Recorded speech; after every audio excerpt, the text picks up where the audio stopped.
అందరికీ నమస్కారం. కథల పల్లకి ఛానల్కి స్వాగతం. ఇప్పుడు మనం ప్రేమ పగ పెళ్ళి పార్ట్ 22 విందాం. అవును, అంతేకాదు ఆనంద్కి నా మీద కోపం కూడా లేదని అర్థమైంది అని కార్ని ఫాస్ట్గా నడుపుతున్నాడు అర్జున్. అందులో అంత అర్థం ఉందా? ఆ మాటకి అర్జున్ తన వైపు చూస్తే నీకు తర్వాత చెప్తానంటావు అంతే కదా, ఆనంది క్షేమంగా ఉందని తెలియడం కావాలి నాకు అన్నాడు ఆర్య. ఇంకేం మాట్లాడలేదు ఇద్దరు. అర్జున్ కారు హైవే నుంచి లోపలికి తిప్పాడు. అలా లోపలికి వెళ్ళిన తర్వాత సరిగ్గా లేని మట్టి రోడ్డులో కొంత దూరం వెళ్ళిన తర్వాత కారుని ఒక గుడిసెకు కొంత దూరంలో ఆపాడు. నిఖిల్ బైక్ కూడా వచ్చాగింది. అర్జున్, నేను పోలీసులకు చెప్పాను, వాళ్ళు కూడా వస్తున్నారు. మన ఆనంద్ ఇక్కడే ఉందంటావా అన్నాడు నిఖిల్. ఖచ్చితంగా ఉంది.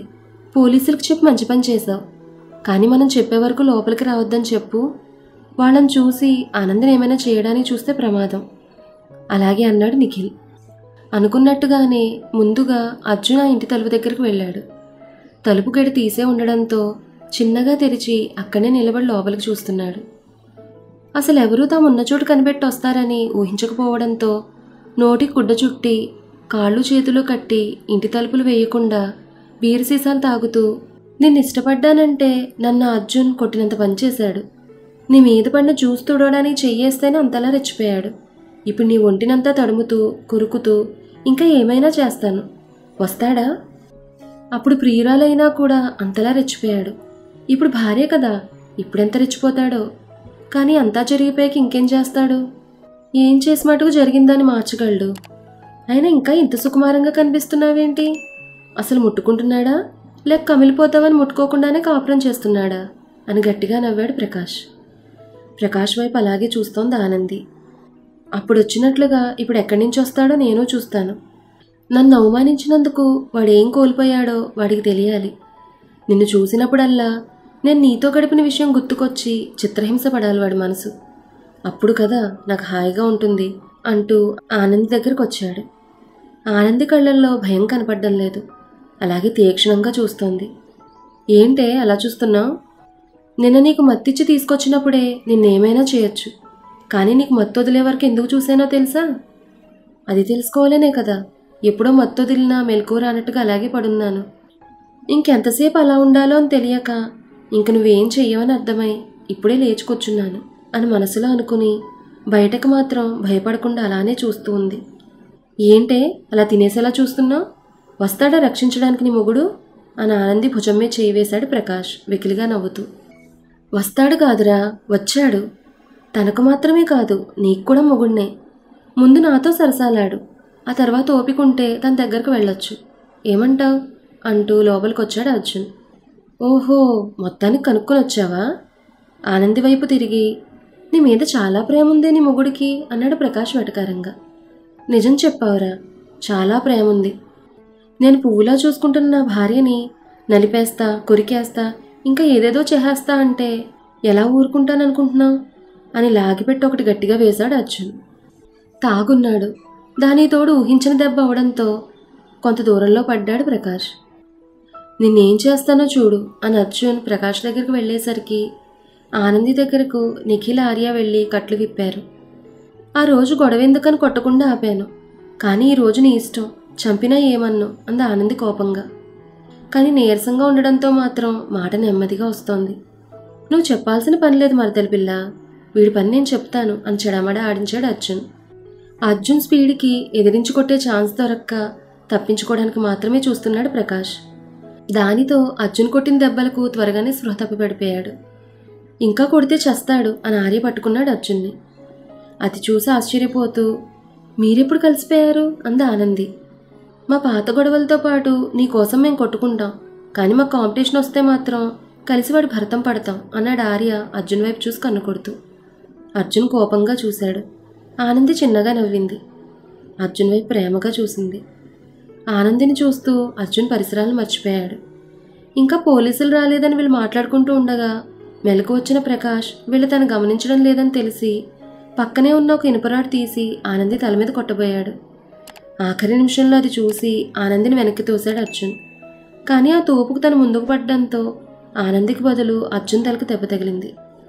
బావా బావా అనంటూ పట్టుకుంది ఆనంది. అర్జున్ తల నుంచి రక్తం ధారగా కారిపోతోంది. సతీష్ గారు చాలా బాధగా కూర్చున్నారు. ఏంటండి, మాకు ఆనంది కనిపించలేదని బాధ లేదా? అయినా మేము మీలా కూర్చుని ఉంటున్నామా? నిజం చెప్పండి, ఆనంద్ అంటే అంత ప్రేమ అభిమానం ఎందుకు మీకు? కూతుర్లాగే కోడల మీద ప్రేమ చూపించడం నాకు చాలా సంతోషంగా ఉంది. కానీ తను కనిపించడం లేదన్నప్పటి నుంచి మీరు గోపి అన్నయ్య గారిలాగే బాధపడడం నన్ను ఆశ్చర్యపరుస్తోంది. మీ భార్యగా మీరు ఇప్పటి వరకు ఆ ఒక్క విషయంలో తప్ప ఏ విషయంలోనూ ఇంతలా బాధపడడం నేను చూడలేదు. ఆ విషయం అంటే నేను అర్థం చేసుకోగలను, కానీ ఆనంది విషయం నాకు ఏమాత్రం అర్థం కావడం లేదు అంది భారతి సతీష్ గారి పక్కన కూర్చుని. సతీష్ గారు భారతిని హక్ చేసుకున్నారు. చెప్పండి అంది మళ్ళీ భారతి. నీతో ఒక విషయం చెప్పాలి అని అంటుండగా అక్కడికి వచ్చింది లాలస. ఆ ఆనంది నీకు నీ కొడుక్కే అనుకున్నాను, కానీ నాన్నగారికి ఎక్కువ వశీకరణ మందు పెట్టినట్టుంది అంది లాలస. లాలస అంది భారతి కోపంగా. ఎందుకు అంత కోపం? నా కోసం ఎప్పుడైనా ఇంతలా బాధపడ్డారా? ఆ మహాతల్లి కోసం తిండి మానేసి మరీ బాధపడిపోతుంటే నవ్వొస్తోంది అంది లాలస వెటకారంగా. లాలస, ఎందుకు ఇలా మాట్లాడుతున్నావు? నాన్నగారి ప్రేమ ఎప్పుడు నీ మీద అలాగే ఉంది, కానీ అది నీకు సరిపోక సంతృప్తి లేకపోవడం వల్ల తక్కువగా అనిపిస్తోంది. ఆనంది వచ్చిన దగ్గర నుంచి లతా గోపి గారి మీద తన ప్రేమ ఎంతుందో మా మీద కూడా అంతే ప్రేమ చూపిస్తోంది. నాన్నగారి బీపీ ఎంతుందో అసలు నీకు తెలుసా? కానీ ఆనందికి తెలుసు. ఏ రోజైనా కాలేజ్ నుంచి ఇంటికి వచ్చాక మీ నాన్నగారి దగ్గర కూర్చొని సరదాగా కొంతసేపైనా మాట్లాడావా? లేదు. కానీ ఆనంది ఆఫీస్లో ఎంత పని చేసి వచ్చినా కూడా కొంతసేపు నాన్నగారితో మాట్లాడుతుంది. తర్వాత నాకు డిన్నర్ కోసం డైనింగ్ టేబుల్ దగ్గర సహాయం చేస్తుంది. నువ్వు ఎప్పుడైనా అలా చేసావా? ఎదుటివారు మనల్ని ప్రేమించాలి, మనల్ని గొప్పగా చూడాలని అనుకోవడం తప్పు కాదు, కానీ దానికోసం మనం వాళ్ళకి ఏం చేస్తున్నాం అనేది కూడా ఒకసారి ఆలోచించుకోవాలి. మన పనుల వల్ల ఎదుటివారికి మన మీద ప్రేమ అభిమానం కలుగుతాయి అంది భారతి కోపంగా. ఊరుకో భారతి అన్నారు సతీష్ గారు నెమ్మదిగా.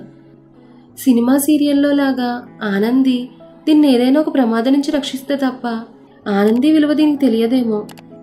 నువ్వు తనకు డబ్బు లేదని కాకుండా ఒక మనిషిలా తనతో మసిలి చూడు, నీకే తన మనస్తత్వం తెలుస్తుంది.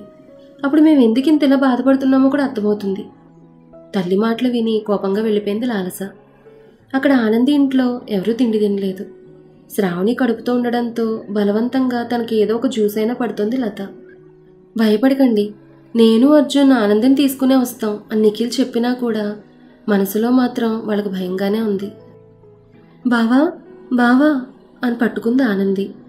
అర్జున్ తల నుంచి రక్తం ధారగా కారిపోతోంది. అర్జున్కి తగలడంతో ఇంకా హుషారుగా ఇంకో దెబ్బ వేయబోయాడు ప్రకాష్. ఆర్య నిఖిల్ వెంటనే తేరుకొని ప్రకాష్ దెబ్బ అర్జున్కి తగలకుండా ఒకరి చేతిని ఇంకొకరు ప్రకాష్ నడువుని పట్టుకుని వెనక్కలాగారు.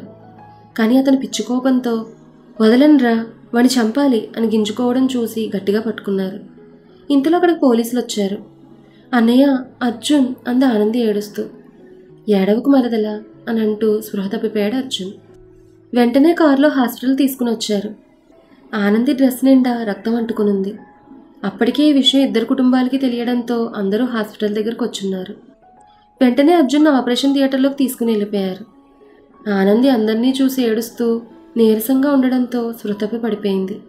దాంతో తన నార్మల్ వార్డులో జాయిన్ చేసి సెలైన్ ఎక్కించారు. కొంతసేపటికి మెలకు వచ్చి ఆనంది కళ్ళు తెరిచింది. తన చేతిని పట్టుకుని కూర్చున్నారు గోపి గారు. నాన్నగారు అంది నెమ్మదిగా ఆనంది. మెలకు వచ్చిందా? నీకోసం ఎంత తల్లడిల్లిపోయామో తెలుసా అన్నారు బాధగా. నా మీద మీకున్న ప్రేమ నాకు తెలుసు నాన్నగారు. నా మీద ఇంత ప్రేమ ఉంది కదా, మరి మీ బంగారు తల్లి మీకు ఎప్పుడు గుర్తు రాలేదా నాన్నగారు అంది తండ్రి వైపు చూస్తూ ఆనంది. ఆ మాటకు ఆశ్చర్యపోతూ కంగారుగా చూశారు గోపి గారు. ఇంతలో అక్కడికి నిఖిల్ వచ్చాడు. కొడుకుని చూసి ఇంకేం మాట్లాడలేదు. ఎలా ఉందిరా అని అడిగాడు నిఖిల్. బాగున్నా అన్నయ్య. బావకి ఎలా ఉంది అని అడిగింది. ఆపరేషన్ థియేటర్లోనే ఉన్నాడు, కుట్లు వేస్తున్నారు. ఇంతసేపా? భయపడకరా, బ్రెయిన్కి ఏమైనా తగిలిందేమో అని స్కానింగ్ చేసి తర్వాత కుట్లు వేస్తామన్నారు. అయినా ఎప్పుడు అర్జున్ అని కదా అంటావు, అలా కాకుండా ఇప్పుడు కొత్తగా బావ అంటున్నావేంటి అని అడిగాడు నిఖిల్. కొత్త కొత్త బంధాల గురించి ఇప్పుడే తెలిసాయి మరి అంది ఆనంది తండ్రి వైపు చూస్తూ. గోపి గారు ఇంకా ఆనంద్ వైపు అలాగే చూస్తున్నారు. ఇంతలో శ్రావణి అక్కడికి వచ్చింది. ఏమండి, అర్జున్కి రక్తం ఎక్కువగా పోయిందంట, రక్తం ఎక్కిస్తే త్వరగా కోలుకుంటాడంటున్నారు. కుట్లు వేశారంట, పైనే చిట్లింది, లోపలేం కాలేదు, కాబట్టి భయపడాల్సిన అవసరం లేదని చెప్పారు అంది శ్రావణి. రక్తం ఎవరిస్తారని డాక్టర్లు అడిగితే అర్జున్ తల్లిదండ్రులు వెళ్లారు. కానీ పిన్నిది మ్యాచ్ అవ్వలేదు. బాబాయ్కి బీపీ ఎక్కువగా ఉంది, అందుకే డాక్టర్స్ వద్దన్నారు. మీరు కూడా వెళ్ళండి, మిగిలిన అందరిది కూడా చూస్తామన్నారు. ఒకవేళ మనది ఎవరిది సూట్ అవ్వకపోతే బయట నుంచన్నా తెప్పించిస్తామని చెప్తున్నారు డాక్టర్స్ అంది శ్రావణి. ఎవరు ఇవ్వాల్సిన అవసరం లేదు అంది ఆనంది. ఏంటి అలా మాట్లాడుతున్నావు అంది శ్రావణి కంగారుగా. ఎందుకంటే నాన్నగారు ఇస్తారు, నాన్నగారు సరిపోవచ్చు. ఏ నాన్నగారు? మీ అల్లుడికి మీ రక్తం ఇస్తారా అని అడిగింది ఆనంది. ఆ మాటకు కూడా ఏం మాట్లాడలేదు గోపిగారు. నాన్నగారు మీరిస్తారా అన్నాడు నిఖిల్. చెప్పండి నాన్నగారు అని తండ్రి చేయి పట్టుకుంది ఆనంది. దాంతో తేరుకుని వెంటనే అక్కడి నుంచి వెళ్లారు. నిఖిల్ కూడా శ్రావణ్ని అక్కడ ఉండమని చెప్పి వెళ్తూ ఉంటే ఆనంది నేను కూడా వస్తానన్నయ్య అని లేవబోయింది. వద్దురా, ఇప్పటికే నీరసంగా ఉన్నావు, కొంతసేపు రెస్ట్ తీసుకో. శ్రావణి చెప్పింది కదా, డాక్టర్లు బావకు బాగానే ఉందని చెప్పారని. నేను కూడా వెళ్తున్నాను, అందరూ అక్కడే ఉన్నారు కదా, భయపడకు అని వెళ్ళిపోయాడు నిఖిల్. మావయ్య రక్తం సరిపోతుందా అని అనుమానంగా అడిగింది శ్రావణి. చూస్తూ ఉండు, అన్నయ్యది కాదు నాన్నగారిదే ఖచ్చితంగా సరిపోతుంది, అందులో ఏ విధమైన అనుమానం అవసరం లేదు అంది ఆనంది. ఆనంది చెప్పినట్టుగానే గోపిగారు రక్తం ఇచ్చారు. 2 గంటల తర్వాత నెమ్మదిగా మెలకు వచ్చింది. దాంతో అందరూ స్థిమితపడ్డారు. డాక్టర్ చెక్ చేసి 2 రోజులు ఉండండి, ఏ తేడా కనిపించకపోతే అప్పుడు తీసుకుని వెళ్ళొచ్చు, ఇది ముందు జాగ్రత్తగా మాత్రమే అని చెప్పారు. ఆనంది నీరసం కూడా తగ్గడం వల్ల ఎవరు చెప్పినా వినకుండా అర్జున్ దగ్గరే ఉంటానని అనడంతో ఆనందిని అక్కడ వదిలి అందరూ వెళ్ళిపోయారు. ఇద్దరికీ నీరసంగా ఉండడంతో ఆనంది తనకు తెలిసిన దాని గురించి అర్జున్ ఏం అడగలేదు. అర్జున్ కూడా టాపిక్ తేలేదు. గోపి గారు మాత్రం ఇంటికి వెళ్ళినా ఆనంది మాటలకు అర్థం తెలియక సతమతమవుతున్నారు. ఈ కుండబట్టలేక మర్నాడు ఆనందికి ఫోన్ చేసి, ఆనంది ఎందుకు అలా అన్నావు? నేను బంగారు తెల్లని ఎవరిని పిలుస్తానో నీకు తెలుసా? తెలిస్తే ఎలా తెలిసింది అని అడిగారు. అంటే మీ జీవితంలో బంగారు తెల్లని మీరు పిలుచుకునేవారు ఉన్నారనే కదా? అది తెలియకుండా నన్ను అడిగావా? నీకు ఎలా తెలుసో చెప్పు. నాన్నగారు తప్పకుండా చెప్తాను. రేపు చెకప్ చేసి ఇంటికి వెళ్ళమంటే మేము హాస్పిటల్ నుంచి ఇంటికి వస్తాం. మీరు, అమ్మ, అన్నయ్య, వదిన అందరూ మా ఇంటికి రండి, అప్పుడు చెప్తాను అంది ఆనంది. అలాగేనమ్మా అని కాల్ కట్ చేశారు. ఫోన్ పెట్టాక అర్జున్ వైపు చూసింది. అర్జున్ చాలా కోపంగా చూస్తున్నాడు. ఎందుకు అంత కోపం అంది ఆనంది నవ్వుతూ. నవ్వకు, వాళ్ళు మన ఇంటికి రావాల్సిన అవసరం లేదు, నాకు ఇష్టం లేదు అన్నాడు అర్జున్ కోపంగా. అవసరం వాళ్ళకే కాదు నీకు ఉంది, నువ్వు తెలుసుకోవాల్సింది కూడా చాలా ఉంది అర్జున్ అంది ఆనంది. ఏంటది? ఆ కోపం తగ్గించు ముందు, వారితో పాటు నీకు కూడా చెప్తాను. ఏంటి నాకు చెప్పేది అన్నాడు అర్జున్ కోపంగా. అంతా మేనమామ కోపమే వచ్చింది, అదే ఇంతవరకు తెచ్చింది అని మనసులో అనుకుని, చెప్తానన్నాను కదా, ఒకరోజు ఓపిక పట్టలేవా అంది అతను చేయి పట్టుకుని. ఇంకేం మాట్లాడకుండా కళ్ళు మూసుకుని ఆనంది మాటల గురించి ఆలోచిస్తూ, నాకు తెలియాల్సిన విషయం ఏముంది అని మనసులో అనుకున్నాడు అర్జున్. అన్నట్టుగానే 2 రోజుల తర్వాత డిశ్చార్జ్ అయి ఇంటికి వచ్చారు. ఆనంది చెప్పినట్టుగానే సతీష్ గారు అర్జున్ని ఆనందిని ఇంటికి తీసుకుని వచ్చేసరికి గోపి గారు తన కుటుంబంతో సహా మొదటిసారి కూతురు అత్తవారింటికి వచ్చారు. భారతి కన్నీళ్లు కారుస్తూనే హారతి ఇచ్చి కొడుకుని కోడల్ని లోపలికి తీసుకెళ్ళింది. ఎందుకు భారతి ఆ కన్నీళ్లు, ఇప్పుడంతా బాగానే ఉంది కదా అన్నారు సతీష్ గారు. అవునండి, కానీ జరగరాంది ఏమైనా జరిగితే మరి 2 కుటుంబాలు ఏమైపోయేవి? తలుచుకుంటేనే గుండెల్లో వణుకు పుడుతోంది. ఆ దేవుని దయ వల్ల మన పిల్లలు క్షేమంగా బ్రతికి పట్టగట్టారు అంది భారతి. లత భారతి దగ్గరకు వచ్చి, నువ్వు చెప్పింది నిజమే వదినా అంది. కొంతసేపు మాటలయ్యాక గోపిగారు ఆనంది వైపు చూడడంతో ఆనంది చిన్నగా నవ్వి, ఏ మావయ్యనైతే బాధ పెట్టాలని ఇంతగా ప్రయత్నం చేశావో ఆ మావయ్య రక్తమే ఇప్పుడు నీ శరీరంలో ప్రవహిస్తోంది అర్జున్, ఇప్పుడేం చేస్తావు అంది ఆనంది. గోపిగారు ఆశ్చర్యపోతూ ఆనంది వైపు చూశారు. ఏంటి నువ్వు అనేది అన్నాడు అర్జున్ కోపంగా. నిజం, నీకు రక్తం ఇచ్చింది ఎవరో కాదు, మా నాన్నగారు. ఆయన అంటే నీకు నచ్చదు కదా, నీ మేనమామ రక్తం నీలో ప్రవహిస్తూ ఉంటే ఎలా ఉంది అంది ఆనంది. భర్త వైపు కంగారుగా చూసింది లత. భారతి, శ్రావణి, లాలస, నిఖిల్ అందరూ ఆశ్చర్యపోతూ చూశారు వారి వంక. ఏంటి నువ్వు అనేది? మీ నాన్న మా అన్నయ్యకి మేనమామ ఏంటి? ఈ కొత్త వరుసలో చుట్టరికాలు ఎలా మొలకెత్తాయి, ఎప్పుడు మొలకెత్తాయి అంది లాలస వెటకారంగా. నా ముద్దుల మరదలా ఇప్పుడు కాదు, చాలా సంవత్సరాల క్రితం మొలకెత్తి పెద్ద వటవృక్షం కూడా అయింది. అదే వృక్షం నీడలో కూర్చుని దాని కొమ్మల్ని ఆఖరికి దాని వేళ్ళని నరికేస్తారని కొందరు అనుకున్నా దాని మాతృవేరు ఎక్కడుందో తెలియక ఏం చేయలేకపోయారు అంది ఆనంది నవ్వుతూ. అర్జున్ కోపంగా చూశాడు. నేను అన్నదానిలో ఏమైనా తప్పుందా మావయ్య అంది సతీష్ గారి వైపు చూస్తూ. లేదు తల్లి, నువ్వు చెప్పింది 100% నిజం. నాకు కూడా ఆ విషయం చాలా ఆలస్యంగా తెలిసింది. అందుకే నిన్న కోడలుగా చేసుకోవాలని అంతగా తహతహలాడాను. కానీ అర్జున్ ఉద్దేశం తెలిసాక బాధపడ్డాను. ఇది అర్జున్ తల్లి ఆఖరి కోరిక. తన మేనకోడలే తన ఇంటికి కోడలుగా రావాలని ఆమె కోరిక అన్నారు కళ్ళ నుంచి కారుతున్న నీళ్ళని తుడుచుకుంటూ. ఏంటని మీరనేది? వదిన మన కళ్ళ ముందే ఉండగా అర్జున్ తల్లి ఆఖరి కోరిక అంటారేంటి? ఆనంది నాన్నగారు అర్జున్కి మేనమామంటుంది ఏంటి అంది లత ఆశ్చర్యపోతూ. లేదమ్మా, భారతి అర్జున్ కన్నతల్లి కాదు, నా రెండో భార్య అన్నారు సతీష్ గారు. అంటే వందన కొడుక? అవును లత, వందనక్కనే అర్జున్ కన్నతల్లి. కానీ వందన నీకెలా తెలుసు అని అడిగింది భారతి. ఎలా అంటే ఆనంది అన్నట్టు గోపిగారి అర్జున్ మేనమామ, వందన నా అక్కగానొక్క ఆడపడుచు అంది లత బాధగా. గోపిగారి కంటి నుంచి నీళ్లు ధారలా కారుతున్నా కూడా తుడుచుకోకుండా అలానే చూస్తున్నారు. సతీష్ గారు దగ్గరకు వచ్చి, నన్ను క్షమించు బావా, మేమెవరమో తెలియనీయకుండా ఆనందిని మా ఇంటి కోడలు చేసుకున్నాం. నాకు చాలా బాధగా ఉన్నా మీకు నిజం చెప్పలేకపోయాను అన్నారు సతీష్ గారు. అంటే కావాలనే నా మీద పగబట్టి నా కూతురు జీవితం నాశనం చేయడానికే కదా ఇంత చేశారు అన్నారు గోపి గారు బాధగా. లేదు బావా, నన్ను అలా పిలవకు. నా బంగారు తల్లి నీ కోసం నన్ను వదిలినప్పుడే నేను వందన్ని మర్చిపోయాను. ఇక నన్ను బావని పిలవకండి అన్నారు గోపి గారు. అలా అనకండి బావా, మేము ఏ పథకం వేసి మిమ్మల్ని మోసం చేయలేదు. వందన్ని ప్రేమించి పెళ్లి చేసుకోవాలని అనుకున్నాను. కానీ మీరు నా గురించి తెలుసుకోకుండా, అంతెందుకు కనీసం నన్ను కూడా చూడకుండా నా మీద కోపం పెంచుకున్నారు. అందుకే ఇన్ని సంవత్సరాలుగా మీ ఎదురుగా ఉన్నా నేనే వందన భర్తనని మీకు తెలియదు. మీ చెల్లి మీద ఉన్న ప్రేమను అర్థం చేసుకోగలను. కానీ మీరు మీ చెల్లికి నా మీద ఉన్న ప్రేమను అర్థం చేసుకోకుండా, నాకేమీ లేదన్న కారణంతో మీ చెల్లి మాటను పట్టించుకోకుండా తనకు పెళ్లి చేయాలని అనుకున్నారు.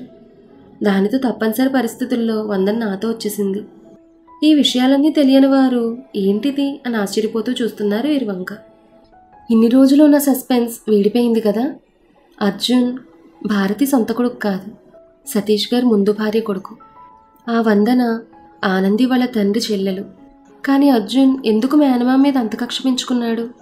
అసలు ఏం జరుగుంటుంది? ఈ విషయాలన్నీ కూడా మనం నెక్స్ట్ ఎపిసోడ్లో తెలుసుకుందాం. ఈ కథ మీకు నచ్చితే లైక్ చేయండి, షేర్ చేయండి. అలాగే మన కథల పల్లకి ఛానల్ని సబ్స్క్రైబ్ చేసుకోండి. ధన్యవాదాలు.